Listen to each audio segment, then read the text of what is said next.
사실은 우리의 신앙생활에서 얼마나 많은 부분이 성경이 말씀하는 것과 다른지 모릅니다. 성경에서 말씀하는 능력과 우리 인생들이 생각하는 능력은 대단히 다릅니다. 예수 믿는 사람뿐만 아니라 다른 모든 사람들이 요구하는 능력은 대부분 자신을 중심으로 하는 능력들입니다. 그래서 아이고 저 사람 벤츠 타고 다니네, 그 사람 되게 능력 있구만, 그렇게 이야기를 하게 되는 것입니다. 사람들이 좋아하는 능력은 보통 자기의 자존심과 자기의 이익을 채워줄 수 있는 그런 힘을 가리켜서 능력이라 그렇게도 이야기를 합니다. 그러나 성경은 능력을 이야기할 때 그런 쪽을 가리켜서 능력이라 그렇게 말하지 않습니다. 능력 자체에 문제가 있는 것이 아니라 무엇을 이루는가 하는 것의 차이가 있는 것입니다. 능력이라고 하는 것은 우리가 아는 대로 어떤 하나의 목적을 성취하는 방법을 말합니다. 그러나 어떤 목적과 그리고 이루려고 하는 것에 따라서 그 힘도 다르게 나타납니다. 예를 들자면 성경고사 시험을 치르는데 힘센 사람이 필요하지는 않습니다. 만약 그 힘센 사람 장사를 데려다가 성경 문제를 풀라고 그러면 연필이나 뚝딱 풀어놓고 말 것입니다. 우리는 종종 아는 것입니다, 그런 말을 합니다. 그런데 이때의 이 힘이라고 하는 것은요, 어깨에 근육질이 솟아올라서 불끈불끈 힘이 나는 그런 능력을 말하는 것이 결코 아니라 지식에 관한 이야기를 하는 것입니다. 마찬가지로 성경에서 말하는 능력은 전혀 다른 각도에서 생각을 해야 되는데도 불구하고 우리는 늘 내 생각대로라면 그렇게 해야만 하나님의 영광이 드러난다 하는 식으로 해석을 해버리고 맙니다. 그래서 대학에 꼭 합격해야만 영광이고 부자가 되어야만 영광이라고 그렇게 생각을 합니다. 오늘 본문에서 사도 바울의 그 삶을 살펴보면요, 얼마나 그의 생애가 찬란했는가 잘 드러나 있습니다. 우리가 생각하는 그런 찬란한 모습이 아니고요, 우리가 싫어하는 쪽으로 찬란합니다. 매도 수없이 맞고 여러 번 죽을 뻔했고 유대인들에게 40에서 하나 감한매를 5번이나 맞았다고 그럽니다. 그런데 유대인들에게 있어서는요, 40에서 하나 감한매, 이것은요 40대 이상은 절대 때릴 수 없기 때문에 최고의 형입니다. 유대인들이 39대를 때렸다 그러면 이거는 가장 가혹한 형벌입니다. 그 다음 형벌은 무엇인가? 십자가에 매다는 거예요. 그러니까 우리나라식으로 치자면 무기징역쯤 해당하는 것이 40에서 하나 감한매를 때리는 겁니다. 사실은 그 대수가 문제가 아니고 그 지독한 형벌을 5번이나 받았다고 하는 것입니다. 거기다가 태장을 3번이나 맞고 돌에 맞습니다. 돌에 맞는 이 사건은요, 예배소에서 전도를 하다가 일어난 사건인데 전도하러 나갔다가 돌에 맞아 죽은 사건을 말합니다. 죽은 줄 알고 성 밖에다가 내던져버립니다. 그래서 버려졌습니다. 그 이후에도 아주 많습니다. 배 타고 가다가 파선을 당하기도 하고 강도의 습격을 당하고 수고하고 애쓰고 위험천만한 일을 했을 뿐만 아니라 자지 못하고 줄이고 목마르고 굶고 춥고 헐벗었다 그럽니다. 여러분, 거기에 무슨 능력의 모습이 보이거나 또는 잘난 모습이 보이는가요? 도무지 능력은 찾아볼 수가 없습니다. 능력이라고 한다면 적어도 바울을 향해서 돌을 팍 던졌더니 그 던진 돌이 바울의 이마에 맞고 튕겨 나와가지고 던졌던 사람이 맞아 죽어버려야 됩니다. 그래야 그게 능력이죠. 사랑, 능력, 믿음 어느 것 하나도 우리가 생각하는 것처럼 그렇게 단순하지 않습니다. 이제 우리는 왜 사도 바울의 이런 경험에 대한 이야기를 지금 하는지 그것을 알아야 될 필요가 있다고 말입니다. 능력은 목적을 이루어내는 것을 말합니다. 그런데 목적이 다르면요, 목적이 다르기 때문에 이쪽 부분은 그에게 있어서 능력의 범위에 속하지 않는다고 하는 겁니다. 그렇게 이야기할 수밖에 없습니다. 여러분, 중국에 유명한 인물 중에 하나 사마천이라는 인물이 있습니다. 사마천이 무슨 일을 했는가 하면 사기라고 하는 책을 씁니다. 역사를 쓴 사람인데요, 그 책의 영향을 받아서 우리나라에서도 삼국유사, 삼국사기 이런 책들이 기록이 되어집니다. 역사책으로는 사실 처음 있는 일들이죠. 그런데 사마천이 그 글을 쓰게 되는 데에는 이런 이야기가 있습니다. 그가요, 중재인으로 잡혀서 사형을 당하게 생겼습니다. 그런데 중국의 옛날 국법에는 남자가 내가 거세당하겠습니다 그러면 사형을 면제해주는 제도가 있었습니다. 내시처럼 그냥 거세당해버리면 사형을 면제해준다, 너는 사람도 아니야, 그렇게 취급해버린다 그 말입니다. 하지만 아무도 그렇게 해서 죽음을 면하지 않았습니다. 아무도. 법을 만들어 놨는데도 나는 거세를 당하고라도 살아야 되겠습니다, 그런 사람이 아무도 없었습니다. 그런데 사마천은 죽음 대신에 거세당하는 것을 택했습니다. 왜 거세를 당하고 당대 사람들로부터 경멸과 조롱을 받으면서까지도 그렇게 목숨을 연장해야만 했을까요? 그것은 그에게 할 일이 있었기 때문입니다.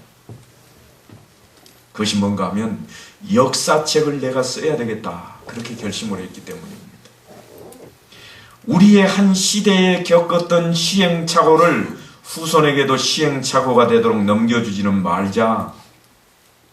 우리 시대에 겪었던 실수를 후손들도 동일한 실수를 하도록 버려두지는 말자. 후손들로 우리의 전체를 밝게 하지 말자. 그런 생각이 사마천으로 하여금 거세당하도록 한 힘이 된 것입니다. 바로 그런 이야기입니다. 사도 바울이 매 맞고 돌에 맞고 파선당하고 멸시와 천대를 받고 오해를 받고 사회에서 매장당하는 일을 무엇이 감수하게 했는가 하면 복음이 그렇게 했습니다. 그는 복음을 전하는 사람이었기 때문에 그것을 감수할 수 있었다고 그렇게 말하고 있는 겁니다. 고린도 후서 11장 32절을 한번 보십시다. 조금만 뒤로 가면 있는데요, 32절 한번 다 같이 한번 읽어보십시다. 시작. 다메섹에서 아레다 왕의 고관이 나를 잡으려고 다메섹 성을 지켰으나 나는 광주리를 타고 들창문으로 성벽을 내려가 그 손에서 벗어났노라. 아멘. 느닷없이 이 진술이 왜 나오는가 하면 30절을 보면 그 힌트가 조금 있습니다. 30절을 제가 한번 읽어볼게요. 내가 부득불 자랑할진대 내가 약한 것을 자랑하리라. 주 예수의 아버지 영원히 찬송할 하나님이 내가 거짓말 아니하는 것을 아시느니라. 바울이 이렇게 지금 맹세를 합니다. 하나님이 나 거짓말 안 하는 거 아셔. 맹세를 지금 하고 있습니다. 그런데 맹세까지 해놓고 광주리 타고 도망갔다는 이야기가 지금 기록이 되어 있는 겁니다. 사도 바울 그러면 여러분 무슨 생각이 나십니까? 지금 사도 바울이 하는 이 이야기가 자랑스러워하는 이야기일까요? 결코 그렇지 않습니다. 사도 바울의 이야기는 어느 것을 들어도 다 멋집니다만 그런 사도 바울이 광주리를 타고 도망쳤다? 생각만 해도 저는 재밌더라고요. 이 대목을 보면. 사도 바울이 도망을 갔다. 그렇게 얻어터지면서도 복음을 전하고 때로는 독사가 팔을 물고 늘어져도 꼼짝도 눈 하나 깜짝도 하지 않던 그가 지금 도망친 이야기를 하고 있습니다. 그러니까 사도 바울은요, 자기의 명예와 자기의 자존심을 위해서 하나님을 요구하거나 능력을 요구하는 것이 아니라 하나님의 복음을 위해서라면 자기는 어떻게 발표도 좋다, 그것을 지금 증명하고 있는 겁니다. 사도 바울이 기적을 일으켰던 적이 없는 인물인가? 그렇지 않습니다. 옥에 갇혔을 때 찬송을 불렀더니 한밤중에 감옥이 어떻게 됩니까? 옥문이 열려버리고 무너져 버립니다. 그냥 나올 수 있도록 돼버린다고 말입니다. 그런데 지금 다메섹 성 안에서 광주리를 타고 도망 나오고 있습니다. 참 대단한 부분입니다. 마치 이것과 같습니다.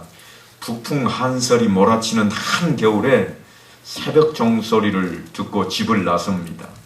눈이 얼마나 많이 왔는지 길도 없습니다. 오다가 넘어지고 논두렁에 빠지는데도 내가 넘어져도 가리라. 물에 빠지는 한이 있어도 내가 꼭 가리라. 그리고는 끝까지 오는 거예요. 그리고는 새벽 기도에 잠깐 하고는 다시 그 길을 또 돌아갑니다. 그래서 기어코 교회당에 나와서 기도하고 그 길을 가는, 내가 할 일이 무엇이냐 하는 것을 놓친다면 사실은 능력이 쓸데없는 데서 요구가 될 것입니다. 그리고 그래도 주어지지 않기 때문에 얻지 못하는 능력, 그 능력을 소유하지 못하는 병이 생기게 되어 있다고 하는 것이 성경의 기록입니다. 그것을 우리가 늘 찾는다 그 말입니다. 더 쉽게 이야기하자면 하나님, 나 좀 바로 나와서 일어서게 해주세요. 그리고 그걸 기적을 기다리는 거예요. 그리고는 곧 의심을 합니다. 내 믿음이 약한가? 나는 왜 능력이 없지? 그런 생각을 한다 그 말입니다. 그래서 어떻게 되는가 하면 우리는 우리들이 꺼내놓은 한결같은 질문이 하나 생깁니다. 그게 뭐냐면 하나님은 왜 하필 이런 방법을 내게 사용하실까? 내가 좀 잘 돼가지고 하나님의 영광을 드러내는 것이 훨씬 더 좋지 않는가? 그렇게 생각을 한다 그 말입니다. 그래서 우리는 늘 이렇게 말을 합니다. 하나님, 우리 아들 꼭 이번에 1등 시켜주세요. 이번에 꼭 합격시켜주세요. 그러면 인터뷰할 때 내가 자신있게 우리 애는 공부 하나도 안 했는데요, 그저 매일 기도하고 철야하고 금식만 했더니 답안지에 답이 다 보였답니다.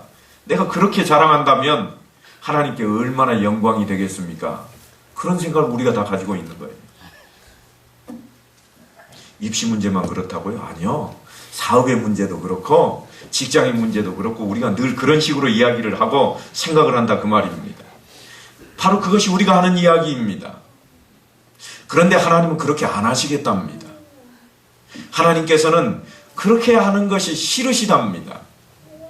물론 깊은 다른 이유가 있습니다만 과연 이 일이 하나님과 동업을 할 사안인가 하는 것입니다.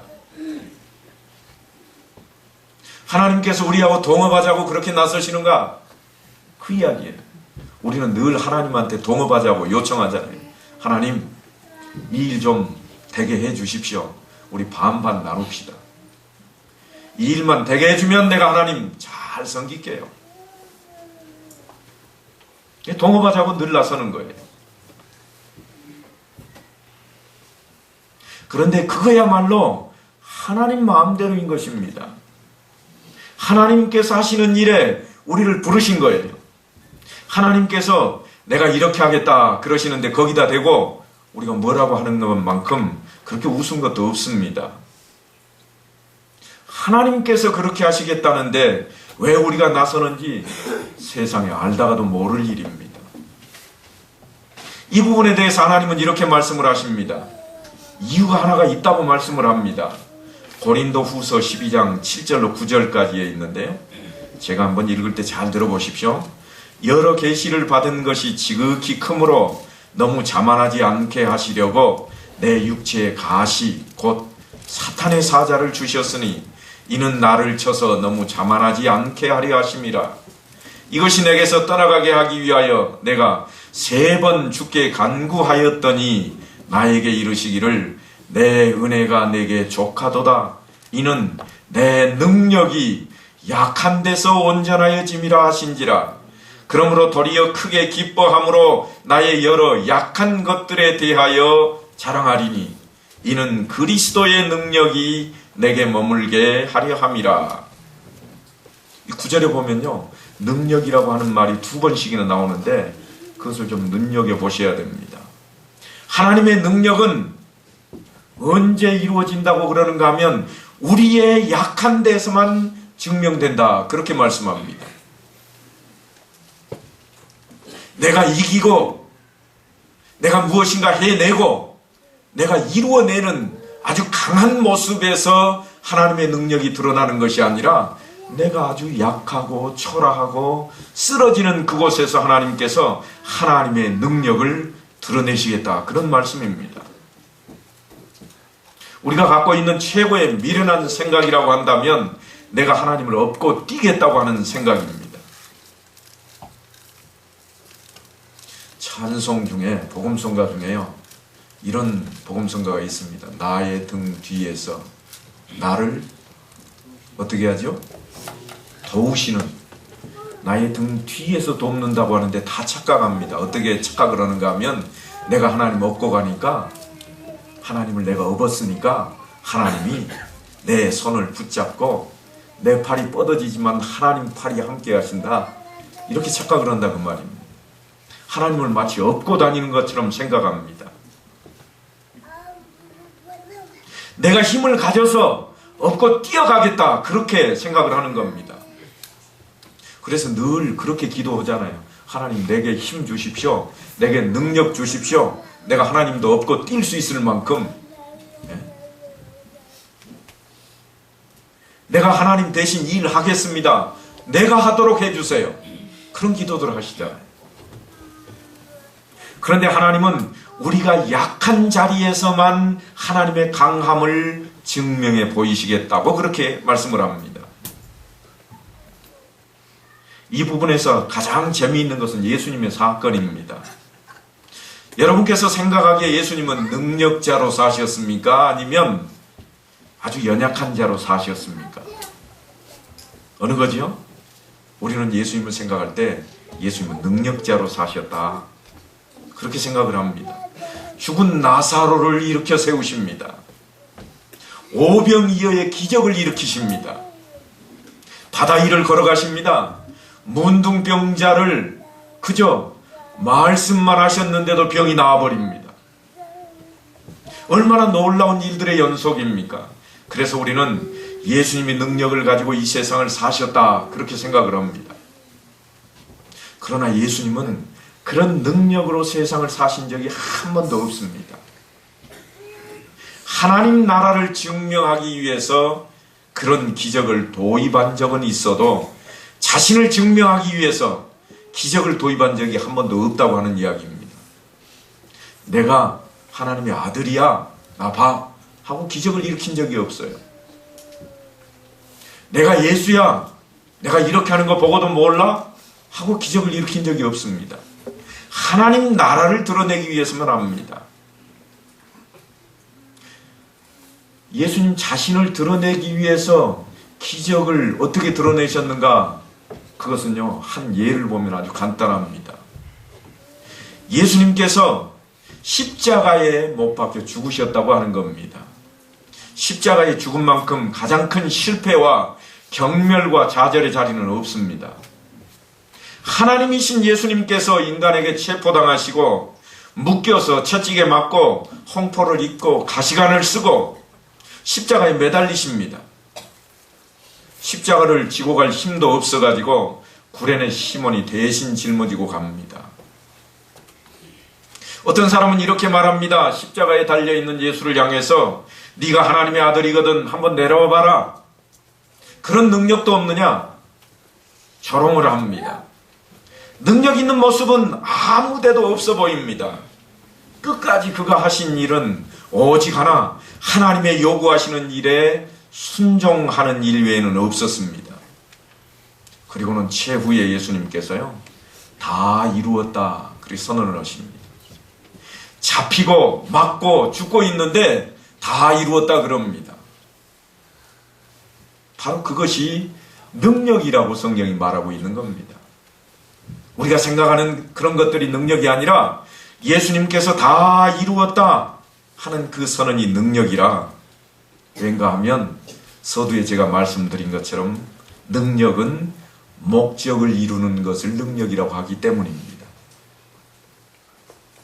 만약에 우리가 부자로 사는 것을 목적으로 삼고 있다면 벤츠를 착하니 타고 나타나면 그 능력이 있는 겁니다. 부자가 됐잖아요. 내가 공부를 해서 어느 대학에 가겠다 그렇게 작심을 한 사람이라면 그가 그 대학에 합격하면 그게 능력입니다. 목적을 이루었으니까요. 그런데 성경에서 말씀하는 능력과는 차이가 있는 것일 뿐이죠. 성경에서 능력은 보니까 예수님께서 붙잡히고 매맞고 죽고 있는데도 다 이루었다. 그렇게 능력을 드러내고 있습니다.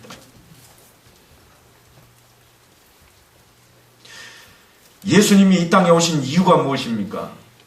성경에 보면 내가 온 것은 생명을 얻게 하려 함이라 그렇게 말씀을 하십니다. 그래서 그분이 죽으심으로 우리가 영원한 생명을 얻습니다. 그가 채찍에 맞음으로 그가 질고를 치심으로 우리가 하나님의 자녀가 되었습니다. 이런 목적을 이루신 이가 또 어디 있습니까? 바로 그것이 능력입니다. 이 점이 바로 우리 신자의 신앙 성숙을 위해서 요청되는 부분이다 하는 이야기입니다. 예수의 사랑이 어떤 사랑이냐? 그 사랑 내가 담기를 원합니다. 더 정확히 말하자면 그 능력 내게도 주옵소서 그런 이야기예요. 그런데 우리는 늘 능력 그러면 내가 손을 갖다 대기만 하면 병이 나았고, 그죠? 내가 가기만 하면 귀신이 도망가 버리고 이런 능력만 생각을 하고 있잖아요. 그런데 로마서 1장 6절에 보면 사도 바울이 뭐라고 그러는가 하면 이렇게 말을 합니다. 내가 복음을 부끄러워하지 아니하노니 이 복음은 믿는 자에게 구원을 주시는 하나님의 능력이 됨이라. 하나님의 능력이 됨이라. 무엇이요? 무엇이? 복음이. 다시 말하면 복음을 전하는 것이 능력이다 그럽니다. 더 간단히 말하면 전도하는 것이 능력이다. 지금 그렇게 이야기하고 있는 겁니다. 우리는 늘 이렇게 생각합니다. 복음이 좀 더 힘이 있었으면 좋겠다고 생각을 해보시지 않았습니까? 예수 믿으세요 하고 간절히 전도할 때 너나 믿으세요. 그런 사람은요, 말하는 순간 혀가 꼬부라져 천장에 붙어버렸으면 좋겠다. 그런 생각 한 번쯤 안 해보세요? 그런 복음이었으면 좋겠다. 그런데요, 놀랍게도 당신이나 잘 믿어요. 제발 귀찮게 굴지 말고 그냥 한 방 먹여불라. 이런 사람들은 말짱하거든요. 그런 괄시를 우리가 당합니다. 기분이 막 상합니다. 사실 그 괄시는요, 내가 당하기 전에 무엇이 당하고 있는가 하면 복음이 당하고 있는 거예요. 내가 당하기 전에 복음이 지금 그 괄시를 당하고 있는 거예요. 사도 바울이 지금 그 이야기를 하고 있는 겁니다. 오늘 뭐 매를 두들겨 맞고 쫓겨다니고 굶고 추위에 떨고 하는 이 모든 것들이 바로 그 이야기입니다. 복음이 괄시를 당했다. 그러나 그것이 능력이다. 그 이야기를 지금 하고 있는 거예요. 그래서 성경이 뭐라고 그러는가 하면 복음은 모든 믿는 자에게 구원을 주시는 하나님의 능력이라 그러는 겁니다. 능력은 자존심과는 무관합니다. 능력은 그 목적을 이루는 것이기 때문입니다. 그러니까 전도하려고 하는 일을 마무리 짓는 것이 능력이라. 사도 바울은 지금 그 일을 본문을 통해서 우리에게 매 맞고 태장을 맞고 돌에 맞아 죽고 배 타고 가다가 파선당하고 강도의 위험을 당하고 수고하고 애쓰고 자지 못하고 줄이고 목마르고 굶고 춥고 헐벗었다 그러는 겁니다. 그런데 그가 그렇게 한 것은 전도하는 일을 마치기까지 그렇게 합니다. 그것이 능력입니다. 물론 사도 바울이 병을 낫게 한 적도 있고 귀신을 내쫓은 적도 있고 독사에게 물렸지만 죽지 않은 일도 있습니다. 그러나 우리가 생각하기에는 그것이 바울의 능력 같은데 오히려 내쫓김 당하여도 그리스도의 복음을 전하는 그것이 능력이라고 말씀하고 있습니다. 그래서 두들겨 맞고 광주리 타고 도망을 가도 하나님 보시기에 그것이 능력이라 지금 그 이야기하고 있는 거예요. 광주리 타고 도망가는데 능력이라 말 같지 않은 소리잖아요. 그런데 성경은 우리의 삶 속에서 그것을 요구하고 있다고 말입니다. 우리가 바라는 그러한 능력이 아니라 하나님께서 우리에게 바라는 능력은 무엇인가 하면 바로 그런 모습입니다. 요한복음 12장 24절에 이렇게 기록이 되어 있습니다. 한 알의 밀이 땅에 떨어져 죽지 아니하면 한 알 그대로 있고 죽으면 많은 열매를 맺느니라. 굉장히 중요한 구절입니다. 죽으면 많은 열매를 맺고 죽지 않으면 한 알 그대로 있습니다. 누가 그렇게 살았습니까? 예수님이 그렇게 사셨습니다. 그분의 삶입니다. 그 예수님께서 뭐라고 그러시는가 하면 아버지께서 나를 보내신 같이 나도 너희를 보내노라. 그렇게 말씀을 하시면서 성령을 받으라 그럽니다. 그러니까 성령을 받으면 그렇게 살 수 있다 그런 이야기죠. 그래서 사도행전 1장 8절로 이어지는 것입니다. 사도행전 1장 8절에 가면 오직 성령이 너희에게 임하시면 너희가 권능을 받고 예루살렘과 온 유대와 사마리아와 땅끝까지 이르러 내 증인이 되리라 그럽니다. 믿음의 능력은 복음의 능력이요, 복음의 능력은 복음이 전파되는 것입니다. 영원한 생명, 영생이 우리 앞에 있으니 이것을 전하고 또 전해서 모든 믿는 자에게 구원이 임하는 그 일 가운데 온 성도들이 다 사용되어지셔서 엄다교회 성도들 모두가 다 복음 전하는 일 가운데 앞장설 수 있기를 주의 이름으로 간절히 축원합니다. 우리 한번 인사하십시다. 샬롬. 말씀대로 사셨습니까? 말씀대로 살겠습니다. 아멘. 기왕이면 나가실 때 저 안내석에 있는 전도지 한 장씩 들고 가십시오. 기왕이면요. 가시다가 한 장쯤은 한번 전해 보십시오. 그래서 내가 믿는 예수를 전해야 됩니다. 나만 천국 가면 되는 것이 아니라 함께 가야 한다고 하는 것입니다. 꼭 그렇게 사셔야 됩니다. 그것이 능력입니다. 우리 함께 기도하겠습니다. 아버지 하나님 감사합니다. 오늘 우리는 능력에 대한 이야기를 좀 나눠보았습니다. 사도 바울이